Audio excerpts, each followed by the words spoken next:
امام قرطبی نے ایک واقعہ لکھا ہے اپنی تفسیر قرطبی میں کہ ملک الموت آئے ایک بنی اسرائیل کے نبی کے پاس اور آ کے کہا روح واپس کرے۔ تو نبی نے بے ساختہ کہا آنے سے پہلے اطلاع کیا کرو تاکہ روح کے اوپر جو داغ دھبے ہیں آدمی ان کو صاف کر سکے۔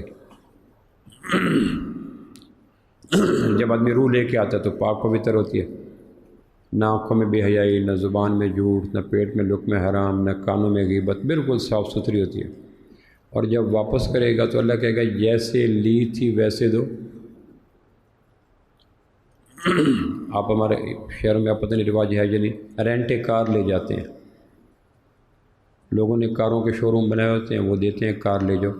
جب وہ کسی کو رینٹ کار دیتے ہیں تو پہلے ساری تفصیلی چیک کراتے ہیں، دیکھ لو کوئی اس میں خراش، کوئی اس کی ہیڈ لائٹ، کوئی بونٹ، کوئی بمپر خراب ہے کہنے کے نہیں، کہ کل جب واپس کرو گے تو اسی صورت میں واپس کرو گے۔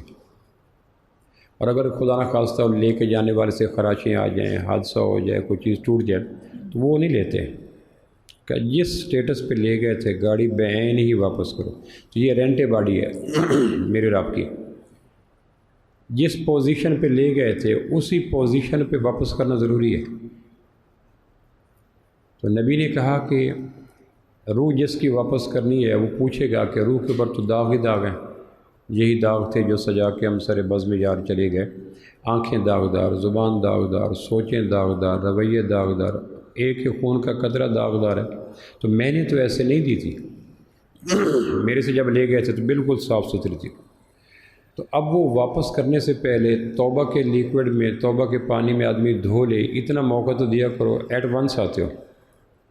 حدیث میں اچانک موت سے پناہ مانگی گئی کہ نہ پیچھے والے سنبھلتے ہیں کیونکہ ان کو خبر یہ ہے کہ افطاری پہ ہے، اور ان کو فون یہ ہے کہ ڈیڈ باڈی لے جائیں، بیچ میں وقت ہے 5 سے 10 منٹ کا۔ ان کا بیٹا مجھے کہہ رہا تھا پروفیسر جنازہ میں نے پڑھانا لیکن میرے ذہن سے ہر چیز نکل چکی ہے، اپنے علاقے کا نام بھی نکل چکا، تو میں دوسری رکعت میں تیسری نہ کر لوں، میرے سے سنبھلا نہیں جا رہا۔ مجھے یاد ہے کہ اللہ کے محبوب نے فرمایا تھا اچانک موت سے پناہ مانگو، نہ پیچھے والے سنبھلتے ہیں۔ یعنی میں نے ان کو غسل کے بعد دیکھا، جنازے کے وقت دیکھا، جنازے سے پہلے دیکھا، یہ سارے منظر دیکھے، لیکن دماغ کا کوئی 10% حصہ ہے جو قبول کر چکا ہے کہ ڈاکٹر خالد مشتاق فوت ہو گئے، باقی 90% پہ خالد مشتاق چل رہا ہے، کھا رہا ہے، جا رہا ہے، چائے پی رہے ہیں، گپ شپ کر رہے ہیں، وہ حصہ مٹ ہی نہیں سکا، اور اس کو وقت لگتا ہے۔ اور یہ وقت خانہ جنگی کا ہوتا ہے کہ زمین کے تلخ حقائق یہ کہیں کہ وہ دفن ہو چکا، اور دل و دماغ کی دنیا کہنے زندہ ہے۔ یہ واقعات بڑے حبس کا موسم ہوتا ہے، کبھی کبھی بادل اٹھتے ہیں، پھر اچانک گھٹا آ جاتی ہے، پھر گھروں میں مٹی مٹی پھیل جاتی ہے۔ آپ نے کبھی منظر دیکھو، بظاہر آسمان کالی بادلوں کی جھٹ میں ہے کہ برسے گا، پھر اچانک آندھی چلتی ہے اور بادل تتر بتر ہو جاتے ہیں اور مٹی مٹی بھر جاتی ہے۔ یہ بڑا گھٹن کا مرحلہ ہوتا ہے۔ حادثاتی موت انگ انگ میں مٹی ڈال جاتی ہے، اور حدیث پاک میں آتا ہے قرب قیامت میں حادثاتی اموات عام ہو جائیں گی۔ اب بیٹا اس پوزیشن میں نہیں تھا کہ جنازہ پڑھا سکے، حالانکہ وہ ویلنگ تھا کہ میں پڑھاؤں، لیکن حادثاتی موت اور اچانک موت نے اس کے حواس خمسہ کو معطل کر دیا، تو میں نے جنازہ پڑھایا۔ پھر حادثاتی موت میں مرنے والے کو موقع کم ملتا ہے کہ وہ کلمہ پڑھ سکے۔ وہاں انتظار کر رہے تھے ان کے کولیگ کے، پہنچے نہیں، انہوں نے فون کیا تو فون پولیس نے اٹھایا 112 کہ یہ صاحب کون ہے، کہ یہ فوت ہو گیا۔ بھائی یہ تھا، بیچ میں 5-7 منٹ کا وقفہ تھا۔ پروانے کا حال اس محفل میں ہے قابل رشک اے اہل نظر، ایک رات میں وہ پیدا بھی ہوا، عاشق بھی ہوا اور مر بھی گیا۔ یہ کل کائنات ہے۔ تو قرطبی کہنے لگے کہ کہا انہوں نے کہ آنے سے پہلے کوئی انڈیکیشن، کوئی علامات بتا دیا کرو تاکہ آدمی رینٹ باڈی واپس کرنے سے پہلے کوئی داغ دھبے تو۔ حدیث میں آتا ہے کمزور ایمان ہوتا ہے تو آدمی گناہ کو یوں سمجھتا ہے جیسے جسم پہ مکھی بیٹھی ہے، ایسے کر کے اڑا دے گا، اور مضبوط ایمان ہوتا ہے، جاندار شاندار ایمان ہوتا ہے تو گناہ یوں لگتا ہے جیسے پہاڑ سر پہ آ گیا، اور آدمی کا انگ انگ چٹک رہا ہوتا ہے۔ ہڈیاں ٹوٹ رہی ہوتی ہیں۔ یہ ہر آدمی اس حدیث کے پیرامیٹر میں، آئینے میں اپنے آپ کو پرکھ سکتا ہے۔ ایمان کی سب سے کمزور حالت وہ ہوتی ہے کہ جب آدمی چھپے ہوئے گناہوں کو خود ظاہر کر کے سننے والوں سے داد لے، یہ سب سے کمزور علامت ہوتی ہے۔ قدرت نے چھپا دیا، اس نے اظہار کیا، اور اظہار بھی ندامت کے ساتھ نہیں، داد طلب نگاہوں سے، میں نے یہ کیا۔ یہ ایمان کی جان کو نہیں ہوتی ہے، اس سے کمزور ایمان کا تصور نہیں۔ تو ملک الموت کہنے لگے جی میں تو آنے سے پہلے 4 علامات، 4 گھنٹیاں، 4 دستکیں دیتا ہوں۔ لوگ عام طور پر دنیا کی محبت کے نشے میں ان دستکوں پہ غور نہیں کرتے۔ فلا تغرنکم الحیات الدنیا، دنیا کی زندگی تمہیں دھوکے میں نہ ڈالے۔ یہ جن کو ہم نشے کہتے ہیں، یہ نشے اتنے لمبے چوڑے نہیں ہوتے، ہیروئن کا، چرس کا، شراب کا، افیم کا، ہے نشے، لیکن لیمو ٹپکا دو، پانی کا گلاس پھینک دو، تھوڑی سی سوئی چبھو دو، نشے سے واپس آ جاتے ہیں۔ لیکن جو دنیا کی محبت کا نشہ ہے، یہ 2 وجہ سے ٹھیک ہوتا ہے، یا نبیوں کی دعوت سننے سے، یا ملک الموت کے لیمو نچوڑنے سے، ورنہ یہ نشہ نہیں نکلتا۔ اور نشئی اپنے آپ کو دانا سمجھتا ہے، یعنی اس کی ہولناک صورتحال یہ ہے کہ شدید نشے میں ہوتا ہے اور اپنے آپ کو دانا سمجھتا ہے، اور جو نشے سے باہر ہوتے ہیں ان کو پاگل سمجھتا ہے۔ سائیکولوجیکل کیفیت ایسی ہوتی ہے، نفسیاتی مریض بعض اوقات اس موقع پہ چلے جاتے ہیں۔ تو خوفناک ترین نشہ دنیا کی محبت ہے۔ یہ 2 طرح سے نکلتا ہے، یا کہ کوئی نبیوں کی دعوت سنے، قرآن سنے، حدیث سنے، صالحین کے ماحول میں بیٹھے، اور اگر یہ ممکن نہ ہو تو ملک الموت آ کے جب شارک پہ انگوٹھا رکھتا ہے، یتوفاکم ملک الموت الذی وکل بکم، تو پھر آدمی کی آنکھیں پتھرا جاتی، اوئے ہوئے یہ کیا ہو گئی۔ لیکن اس وقت چڑیاں کھیت چگ جاتی ہیں، سورج غروب ہو جاتا ہے، اور اس وقت کا ایمان معتبر نہیں ہوتا، کیونکہ ایمان آنکھوں پہ ہوتا ہے، اللہ رسول پہ نہیں ہوتا۔ فرجینا نعمل صالحا انا موقنون، لوٹا دیا، ربنا ابصرنا وسمعنا، میں نے دیکھ لیا، اب لوٹا دے، چونکہ جو خبریں تھیں اب وہ نظر میں آ گئی۔ تو ایمان وہ معتبر ہے جو خبر پہ ہو، ایمان وہ معتبر نہیں ہے جو نظر پہ ہو۔ نظر پہ ایمان فرعون بھی لایا تھا،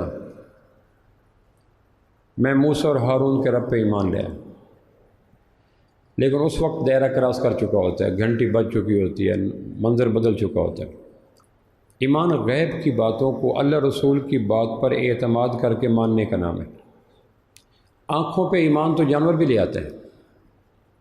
آپ گاڑی پہ جا رہے ہیں، سامنے روڈ پہ کتا کراس کر رہا ہے، اس نے چیک کر لے گا کہ میرا گزرنا، روڈ کی چوڑائی، گاڑی کی رفتار، ان سب چیزوں کو جج کر کے جب وہ آگے جائے گا یا پیچھے جائے گا، اتنا حص اس میں بھی ہوتی ہے، پرندوں میں ہوتی ہے، سانپ میں ہوتی ہے۔ تو دنیا کی محبت کا نشہ شدید ترین نشہ ہوتا ہے۔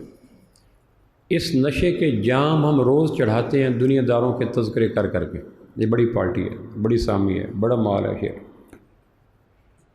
اتنی جو تعریفیں کی ہیں، جس کی اس نے کوئی 500-700 روپیہ دیا ہے، غلام بے دام، پاگل۔ اتنی تعریف اللہ کی کرتے تو کچھ مل تو جاتا ہے۔ اس نے کوئی کھوٹا سیکھا، کوئی سوٹ، کوئی جوتا، کوئی کپڑا دیا کہ نہیں، تو کہ اتنی اپنی صلاحیتوں کو، ایمان کو اتنی بے وقت چیزوں پہ ضائع کر، بڑی پارٹی ہے، بڑی سامی ہے۔ تو میں وہ ڈاکٹر خالد مشتاق کی لاش کے سامنے کھڑے ہو کر رات کے پہلے پہر میں 10 بجے کے لگ بھگ لال زار کے پلاٹ میں یہ بات کر رہا تھا کہ ملک الموت کہتا ہے کہ میں ہر آدمی کے پاس 4 دستکیں دیتا ہوں، میں آ گیا، میں آ گیا، میں آ گیا، میں آ گیا۔ کبھی کسی مہمان کی آمد ہوتی ہے، آپ کہاں پہنچے؟ میں یونیورسٹی کے گیٹ میں داخل ہو گیا ہوں۔ آپ کہاں پہنچے؟ میں ایگری کے ساتھ آ گیا ہوں، مسجد کے ساتھ۔ آپ کہاں پہنچے؟ مسجد میں داخل ہو گیا ہوں۔ آپ کہاں ہیں؟ میں وضو کر رہا ہوں۔ یہ آنے کی علامات ہوتی ہیں۔ ملک الموت کی پہلی علامت یہ ہوتی ہے جب کسی آدمی کے جان کے نکالنے کا وقت آتا ہے، تو پہلی دستک یہ ہوتی ہے کہ اس کے جسم کا کوئی عضو بیکار کر دیا جاتا ہے۔ دانت ٹوٹ گیا، نظر کچھ نہیں آتا اینک کے بغیر، اٹھا نہیں جاتا لاٹھی کے بغیر، چلا نہیں جاتا سہاروں کے بغیر۔ جب آدمی کی باڈی کے اعضاء فنکشن لیس ہونا شروع ہو جائیں تو سمجھ لو کہ ملک الموت کی دستک ہوگی۔ یہ پہلی دستک ہے۔ اس کے لیے وٹامن بھی لو، اس کے لیے میڈیسن بھی لو، اس کی میڈیکیشن بھی کرو، لیکن اصل یہ دستک ہے میں آ گیا، میں ایگری میں داخل ہو گیا۔ میں اکثر کہا کرتا ہوں 32 دانتوں کی فیملی ہے جو منہ کے اندر قیام پذیر ہے، اس میں ایک دانت گرا نکل گیا، کوئی ایسا مرض لگا دانت نکال کے باہر پھینک دیا، تو یہ پہلی نشانی ہے جسم کے اعضاء پہ جزوی موت۔ ایک دانت مر گیا، باقی 31 رہ گئے۔ اب اس کو فیل بھی کریں، ہیل اپ بھی کریں، روٹ کنال بھی کریں، ریپلیس بھی لگوائیں، لیکن یہ تو دستک ہے ان کے ذہنوں پر جن کو عادت ہے بھول جانے کی۔ اصل کے اعتبار سے جسم کی اعضاء کی جزوی موت کا اصل مقصد ملک الموت کے آنے کی اطلاع دینا ہے۔ بال سفید ہو گئے، پیشانی پہ جھریاں آ گئی، آنکھوں پہ گلاسز آ گئے، گردے نے کام کرنا چھوڑ دیا، شوگر ہوگی وغیرہ وغیرہ۔ ہم میں سے کتنے لوگ ہیں جو اس دستک کی روح کی حقیقت کو جانتے ہیں کہ اس دستک کا مقصد کیا تھا؟ ہم میں سے کتنے لوگ ہیں؟ تو ہم خود سوچ سکتے ہیں، کوئی دوسرا تو کمنٹ نہیں پاس کر سکتا۔ یقیناً میرے اوپر دستک تو ہوئی ہے، برادر کے بعد، فاسٹ فوڈ کے بعد، پیزا کے بعد یہ دستکیں زیادہ ہو گئی ہیں۔ سحری کے وقت کوئی خاندان کا گھر کا فرد نہیں جو دوائیوں کے ساتھ سحری نہ کر رہا ہو۔ دوائی لو ابو کی، دوائی لو بیوی کی، دوائی لو بیٹے کی۔ تو یہ دوائیاں دراصل دستک ہیں کہ ہم آ گئے۔ نبی کہنے کہ دوسری دستک اب یہ واقعہ ممکن ہے صدیوں کا ہو، لیکن اس وقت میں آئینہ رکھ رہا ہوں، اس آئینے میں ہم دیکھیں کہ ملک الموت ہمارے قریب کتنا آ پہنچا۔ کہ دوسری دستک یہ ہے کہ کوئی دوست مر جاتا ہے، بزنس کرتے ہیں تو کوئی مارکیٹ کا آدمی فوت ہو گیا، ملازمت کرتے ہیں تو کوئی آفس بوائے فوت ہو گیا، کھیتی باڑی کرتے ہیں تو ساتھ والا زمیندار فوت ہو گیا۔ جن کے ساتھ خونی رشتہ نہ ہو، تعلق داری ہو، وہ مر جاتا ہے۔ یہ پوری موت ہے، جسم پہ جزوی موت سے دوست کی پوری موت کا سفر۔ اب اس دوست کے گھر میں جائیں، تعزیت کریں، غسل دلائیں، بچوں کے سر پہ ہاتھ رکھیں، موٹے موٹے خرچ اپنے ذمہ لیں، لیکن اصل فلسفہ نہ بھولیں، دستک ہوگی۔ تو میرے خیال ہے میرے سمیت ہر آدمی کی یہ دستک بھی کسی نہ کسی درجے میں پوری ہوگی۔ دنیا کا کوئی آدمی نہیں ہوگا جو یہ کہے گا میرے مرے ہوئے لوگوں میں میرا دوست کوئی نہیں تھا۔ کل کہاں تھے؟ وہ کلیگ فوت ہو گیا تھا، پرسوں کہاں تھے؟ مارکیٹ کا صدر فوت ہو گیا تھا، ترسوں کہاں تھے؟ زمیندار ساتھ والا بننا تھا، فوت ہو گیا تھا۔ یہ داستانیں ہر آدمی سناتا ہے۔ قدرت بڑی فیاضی کے ساتھ موت کی یاد کے لیے یہ دستکیں دیتی ہے، اور دنیا کا کوئی شخص کلیم نہیں کر سکا کہ اس معاملے میں اسلام غریبوں کا ہے، امیروں کا ہے، دیہاتیوں کا ہے، شہریوں کا ہے۔ جس طرح سورج کی روشنی ہر ایک کی ہے، موت کی دستکیں ہر ایک کے ساتھ ہیں۔ ہم صرف اس کا افسوس کرتے ہیں، جیسے میں ڈاکٹر خالد مشتاق کی بات کر رہا تھا، یہ ہوا، یہ ہوا، یہ ہوا۔ بھائی یہاں اگر بات ٹوٹ جائے اور آگے بات نہ چلے تو اتنی بات تو کسی درجے میں جانور کے علم میں بھی آ سکتی ہے۔ تیسری دستک یہ ہے کہ کوئی بلڈ ریلیشن، کوئی خونی رشتے والا فوت ہو جائے، پھوپھو فوت ہو گئی، خالو فوت ہو گئی، ماموں فوت ہو گئے، چچا فوت ہو گئے، جن کے ساتھ خونی رشتے اور جن کے ساتھ ملاقاتیں زیادہ ہوتی ہیں۔ دوستوں کے ساتھ آف اینڈ آن، کولیگز کے ساتھ کم، لیکن ہر شادی پہ، ہر خوشی پہ، ہر غمی پہ یہ خونی رشتے مل جاتے ہیں۔ تو کوئی رشتہ دار فوت ہو گیا، کہاں گئے تھے؟ پھوپھو فوت ہو گئی تھی، کہاں گئے تھے؟ ماموں فوت ہو گئے تھے، کہاں گئے تھے؟ چاچو فوت ہو گئے تھے۔ وہ سارے پروسیس کریں جو شریعت کہتی ہے، حقوق ہیں، ابن ماجہ کی روایت ہے کہ جو مرنے والوں کے حق ہیں وہ سارے پورے کریں، لیکن اس کی روح اور فلسفی اور ڈیپتھ کو جانیں۔ اصل یہ دستکیں ہیں جو بار بار دنیا کے نشے سے نکالنے کے لیے ملک الموت کے روپ میں دی جا رہی ہیں، لیکن کچھ لوگ نشے میں اتنے شدید ہوتے ہیں کہ مت پوچھو۔ کچھ لوگ ہوتے ہیں نشہ کرتے ہیں لیکن اس نشے کو ہضم کرنا جانتے ہیں۔ اور چوتھی اور لاسٹ ون دستک جس کے بعد ملک الموت کہتا ہے میں دستکیں دے کے فارغ ہو چکا۔ بچھڑنے والے بچھڑ چلا تھا تو نسبتیں بھی گنوا کے جاتا، تیرے لیے شہر بھر میں اب بھی میں زخم کھاؤں زباں زباں سے۔ تو ہم سفر ہے نہ ہم نفس ہے، کسی خبر ہے کہ تو کدھر ہے، میں دستکیں دے کے پوچھ بیٹھا مکی مکی سے، مکاں مکاں سے۔ چوتھی دستک یہ ہے کہ جس چار دیواری کے اندر میرا کمرے ہیں اسی چار دیواری کے اندر کوئی سے چلا جائے، بیوی، بیٹا، باپ، ماں، بہن، بھائی، اسی چار دیواری، یہ اس کی چارپائی ہے، یہ اس کی بنیان ہے، یہ اس کی سویٹر ہے، یہ اس کا موبائل ہے، یہ اس کی کتابیں ہیں، یہ اس کی ڈائری ہیں، یہ اس کی فلان، یعنی گلی گلی میری یاد بچھی ہے، پیارے راستہ دیکھ کے چل۔ یادوں کا ایک گھنا جنگل ہوتا ہے جو مرنے والے پیچھے چھوڑ کے جاتے ہیں۔ یہ چوتھی دستک ہے۔ اب ان چاروں دستکوں کے بعد ملک الموت کہنے لگے مزید میں کیا کروں؟ اب اس آئینے میں میں اور آپ اپنا بے رحم احتساب کر سکتے ہیں کہ کیا ان چاروں میں سے میرے اوپر ایک آئی ہے دستک، یا دو آئی ہیں، یا تین آئی ہیں، یا فل فلیج چاروں آ چکی ہیں۔ موٹر وے پہ گاڑی 5-4 کلومیٹر لین بدل لیتی ہے، آگے انڈیکیٹر آ جاتے ہیں کہ آپ کا انٹرچینج 5 کلومیٹر ہے، سپیڈ ریڈیوس ہو جاتی ہے، لین بدل دی جاتی ہے، انڈیکیٹر عام ہو جاتے ہیں، میرا انٹرچینج آ گیا۔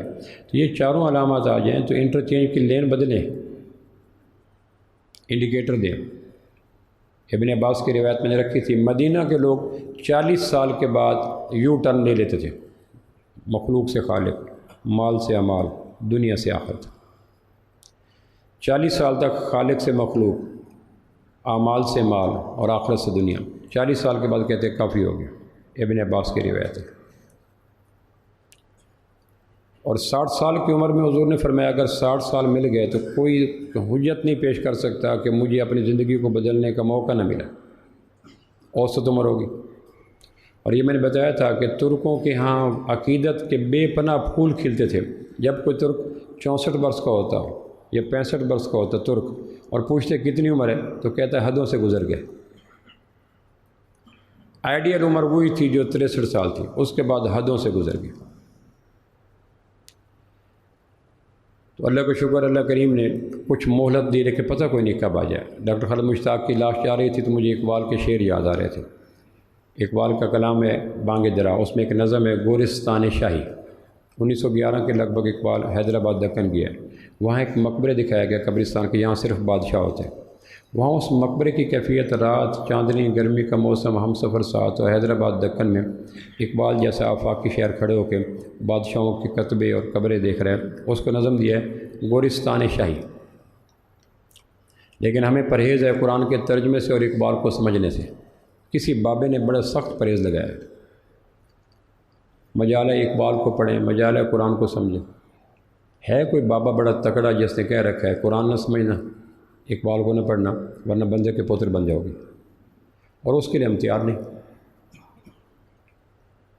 میں رات کو لیٹ گھر سے آیا تو کچھ نوجوان گھر کے باہر چھڑوں کے اوپر موبائل دیکھ رہے تھے، اوپر بجلی کی تار تھی اور اس پہ موٹے سر والے الو بیٹھے تھے۔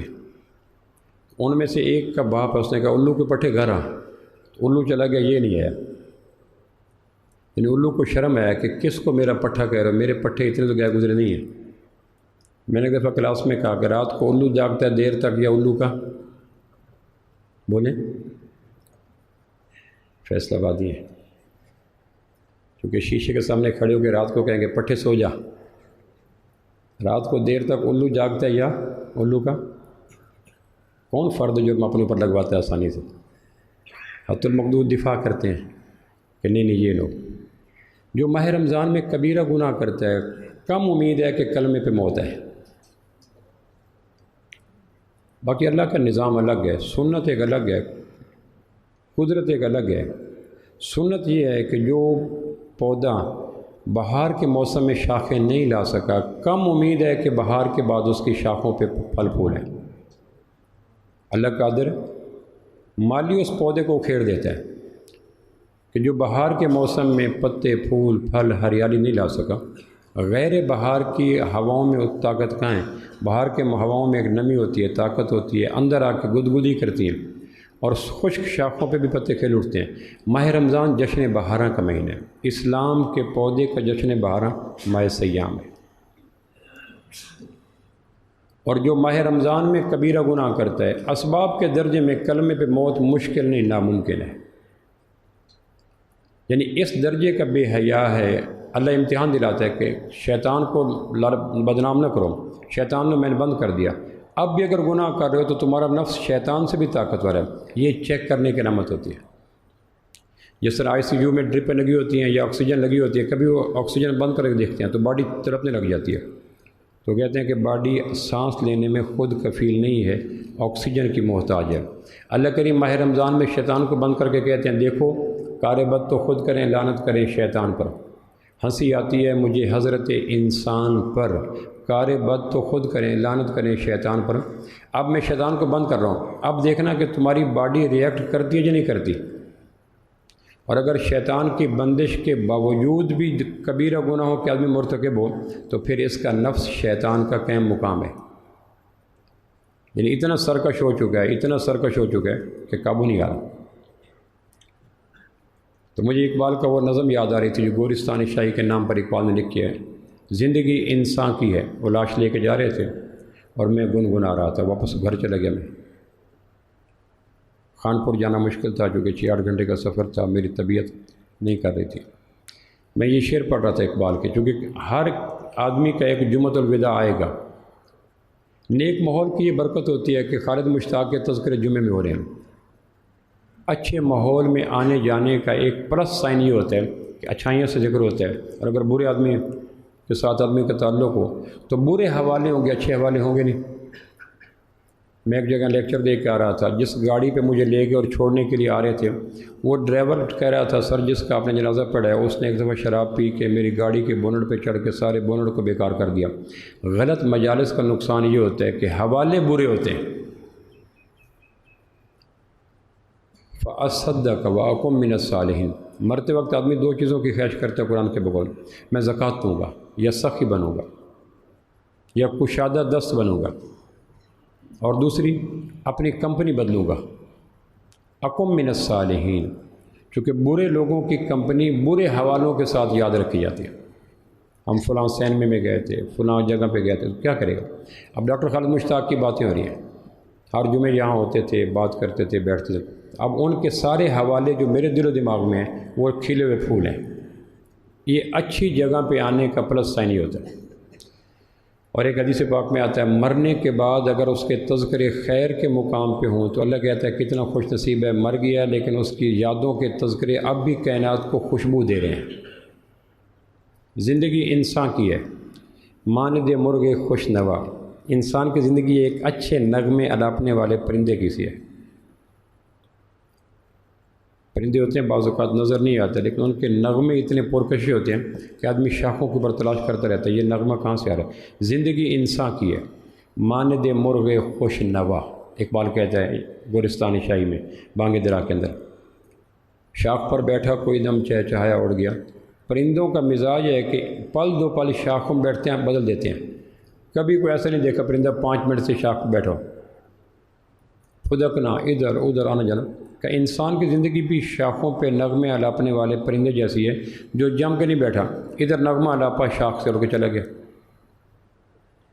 ہم بھی زندگی کی شاخ پہ نغمے الاپنے والے پنچھی ہیں، میں یہ۔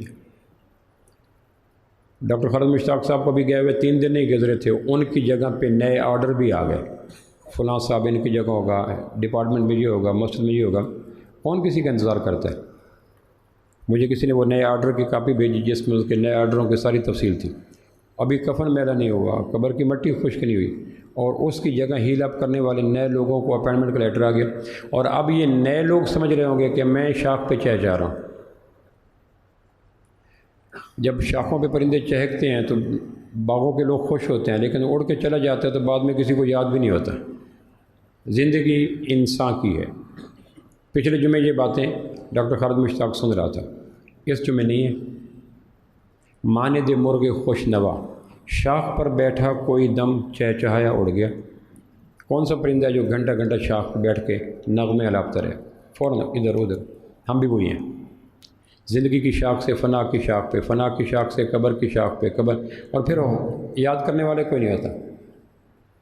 میں ایک جگہ عرض کر رہا تھا کہ ہم جن لوگوں کے جو لوگ ہمارے ہاتھوں سے رخصت ہوئے، یعنی میرے ماں باپ، میں نے ماں کا دودھ پیا، ماں کی گود میں بیٹھا، کہانیاں سنی، وقت دیا، گھنٹوں ماں کی کمپنی میں رہا، میرے ساتھ ایک گریوٹی، ایک کشش، ایک جذبیت پیدا ہوگی ماں کے ساتھ۔ اس کا تعلق یہ تھا کہ ماں کے جانے کے بعد عرصہ دراز تک آنسو رکے نہیں، چونکہ میری کل کائنات میری ماں تھی، میرا باپ تھا، انہی کے ساتھ گپ شپ، کوئی اور مشین۔ جن نسلوں کے ہاتھوں سے ہم رخصت ہوں گے ان کے 90% تو بے جان مشینری موبائل کے ساتھ ہیں، ان کے اندر تو ہماری کشش پیدا ہی نہیں ہو سکی۔ یعنی ہم کتنے بانج، بیکار، بے ذائقہ اور لوگوں کے بیچ میں رخصت ہوں گے کہ جن کی آنکھوں میں آنسو ہی نہیں ہوں گے، جو قبرستان پہ کھڑے ہو کے بھی موبائل چلا رہے ہوں گے۔ ہے دل کے لیے موت مشینوں کی حکومت، احساس مروت کو کچل دیتے ہیں حالات۔ موبائل کا سب سے بڑا نقصان یہ ہے کہ آدم بیزار ہو جاتا ہے۔ آپ بچے کو موبائل دیں، گھر کے اس کونے میں جائے گا جہاں کوئی آدمی نہ آ سکے، کونے خودرے تلاش کرے گا۔ موبائل کا پہلا نقصان یہ ہے کہ آدم بیزار ہو جاتا ہے، ایسے مقام کی تمنا کرتا ہے جہاں آدمی نہ آ سکے۔ کیا آئے ریاض دہر میں ہم کیا گئے، زندگی کی شاخ سے پھوٹے کھلے مرجھا گئے۔ ابھی ہم ایگری میں آ رہے تھے تو پھولوں کی روشوں پہ گلابوں کی پتیوں سے، شاخوں سے گلاب گر رہے تھے۔ اقبال کہتا ہے ہم زندگی میں ایسے ہیں جیسے شاخوں پہ پھول کھلتے ہیں، شاخ پہ پھولے کھلے اور مرجھا گئے۔ کیا آئے ریاض دہر میں اور ہم کیا گئے، زندگی کی شاخ پہ پھوٹے کھلے مرجھا گئے۔ پھول بے شک دیر تک ہواؤں کا مقابلہ کرے، لیکن فتح تو ہواؤں کی ہوتی ہے، پھولوں کی پنکھڑیوں کو بکھرنا ہوتا ہے۔ آپ یہ ایگری کے روشوں پہ دیکھیں، پھول ایک دن کا 2 دن کا، بالآخر وہ اس کی پتی پتی کر کے گر جاتا ہے۔ کہ ہم بھی شاخ پہ کھلے ہوئے وہ پھول ہیں جس کو ہوائیں بکھیر دیں گی، اور پھر پتہ نہیں چلے گا کہ یہاں کبھی کوئی پھول تھا بھی یا نہیں تھا۔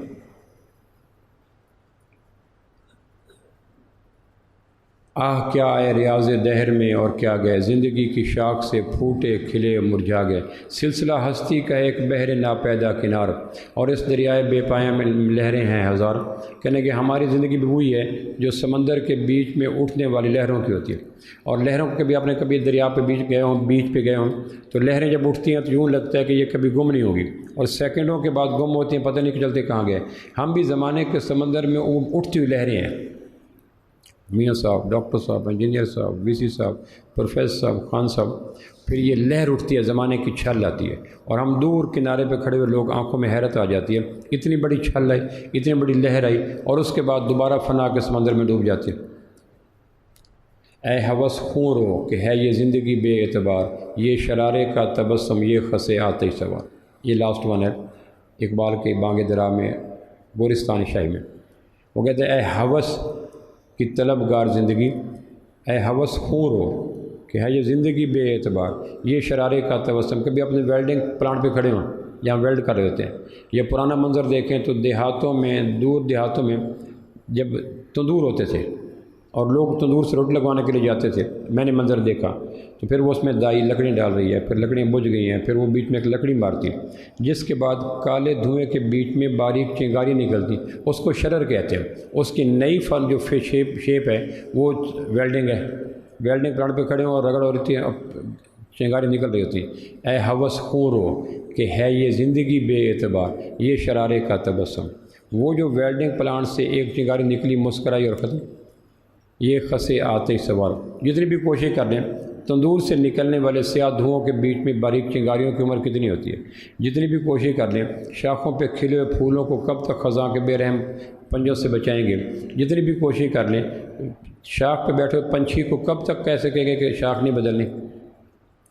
الٹنا پلٹنا، پلٹ کر جپٹنا، ایسے لگ رہے تھے۔ اور یہ خسے آتش سوار، باریک تنکوں کو لگی ہوئی آگ کی عمر کتنی ہوتی ہے؟ کماند کے موسم میں جب کاشتکار کماند کاٹ لیتے ہیں، اس کے بعد کماند کے چھوٹے چھوٹے بے وقت پتے پڑے ہوتے ہیں، اس کو آگ لگاتے ہیں اور آگ بھاگتی چلی جاتی ہے، آپ اس کے اوپر ہاتھ رکھ دیں گرمی بھی نہیں ہوگی، اس کو کہتے ہیں خسے آتش سوار۔ وہ آگ جو خشک تنکوں کے اوپر سوار ہو کے بھاگ رہی ہے، ہماری یہ حال ہے۔ اے ہوس خوں رو کہ ہے یہ زندگی یہ بے اعتبار، یہ شرارے کا تبسم، یہ خسے آتش سوار۔ تو جمعۃ الوداع کے پہنچے، میں اس لیے بتا رہا تھا کہ کئی لوگ تھے جو جمعۃ الوداع سے پہلے ودا ہو گئے، اور یہ ایک ڈاکٹر خالد مشتاق نہیں، پاکستان میں کتنے خالد مشتاق ہوئے، ہر بستی کے خالد مشتاق، ہر محلے کے خالد مشتاق، ہر شہر کے خالد مشتاق، ہر گاؤں کے خالد، اس ایک عشرے سے آنے سے پہلے کتنے خالد مشتاق الوداع ہو گئے۔ آخری عشرے میں اللہ کا شکر ہے ہم داخل ہو چکے ہیں، اور یہ زندگی کا قائم ہونا، صحت کا بحال ہونا، عافیت کا ملنا، اس میں کوئی میرے دست و بازو کا عمل دخل نہیں ہے، اللہ کا کرم ہے۔ ورنہ جو بیمار ہوئے ہیں وہ بیماری اپنے حفظان صحت کے اصولوں کی پامالی کی وجہ سے نہیں ہوگی، اللہ کا نظم تھا بیمار ہو گئے۔ جن کا حادثہ ہوا ہے وہ کوئی ایسے نہیں تھا کہ وہ بے رحم گاڑی چلا رہے تھے، کسی نے بے رحم ٹکر مار دیا، ایسا بھی ہو سکتا ہے۔ اور یہ جو جیلوں میں پڑے ہیں، ضروری نہیں ہے کہ سارے جیلوں میں گنہگار ہوں، کہ یوسف مزاج بھی پڑے ہیں۔ جیل میں تو یوسف کے ماننے والے بھی ہوتے ہیں، ضروری نہیں ہے کہ ہر جیل کا قیدی اپنے نامہ اعمال میں گناہوں کے لائن بھی رکھتا ہو، کہ یوسف کی طرح جو زندہ میں بے گناہ چلے جاتے ہیں زلیخا کی سازشوں کی وجہ سے۔ اور کتنے لوگ ہیں جو مر گئے، خالد مشتاق ہم سے زیادہ صحت مند تھے، خوشحال زندگی تھی، معاشی فراوانی تھی، کشادہ 1.5-2 کنال کا گھر تھا، کئی دفعہ مجھے جانے کا موقع ملا۔ ایسا نہیں تھا کہ ہم ان میں سے کسی حوالے سے بہتر ہیں، زندگی بڑی بھرپور تھی، اولاد اچھی تھی، نیک اولاد تھی، لیکن اللہ کا نظام آ گیا۔ تو چراغ کے بجھنے کے لیے کوئی چراغ کا کمزور ہونا ضروری نہیں ہے۔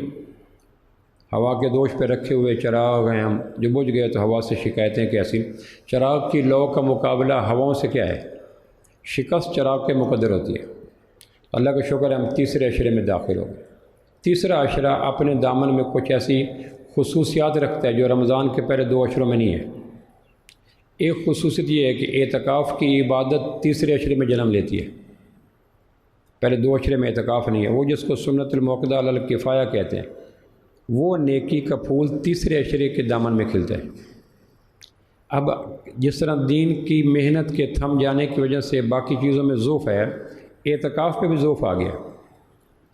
میری زندگی ایک موبائل ہے، مجھے مسجدوں میں آنے جانے کا موقع ملتا رہتا ہے، کئی سالوں اس کے بعد میں دیکھ رہا ہوں اب یہ بچے ہوتے ہیں، یہ بوڑھے ہوتے ہیں، جو کاروباری حیات کے قابل ہوتے ہیں، جو نظم حیات کے قابل ہوتے ہیں، جو کام کر رہے ہوتے ہیں، وہ سمجھتے ہیں کہ بابا چلا جائے یا بچے چلے جائیں۔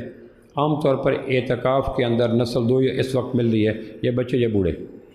بعض مساجد ہیں جہاں سحری افطاری وہ کرواتے ہیں، پورا تکلف کرواتے ہیں، وہاں کوئی جوان بھی کدو کا مل جاتے ہیں وہ، لیکن اس کے پس منظر میں یہ سارا سین ہوتا ہے کہ وہاں بڑی عمدہ قسم کی سحری ہوتی ہے، افطاری ہوتی ہے، اے سی چلتے ہیں، تو یار لوگ اس کی تلاش میں آم کے آم گٹھلیوں کے دام۔ اعتکاف اس امت کی عبادت ہے، اور معتکف واحد شخصیت ہے کہ اعتکاف کے دنوں میں اعتکاف کے بہر جتنی نیکیوں ہو رہی ہیں اس میں سب کو اس کا ہاتھ ہے، کیونکہ اللہ نے اس کو روکا ہوا ہے کہ تیمارداری پہ نہیں جانا، جنازے پہ نہیں جانا، خوشی غمی میں نہیں جانا۔ لہٰذا اللہ کے رکنے کی بنا پر ایک کمرے کے اندر مسجد کے اندر بیٹھا ہے تو کائنات کے بہر کے نظام میں جتنی نیکیوں ہو رہی ہیں سب میں اس کا حصہ ہے۔ دوسری خوبی جو آخری عشرے کے مقدر میں ہے اور پہلے 2 میں، وہ لیلۃ القدر ہے۔ آپ نے پورا مہینہ اعتکاف کیا، پہلے عشرہ کا یہ لیلۃ القدر نہیں ہے، دوسرا عشرہ کا لیلۃ القدر نہیں ہے، پھر تیسرا عشرہ کا لیلۃ القدر آ گئی۔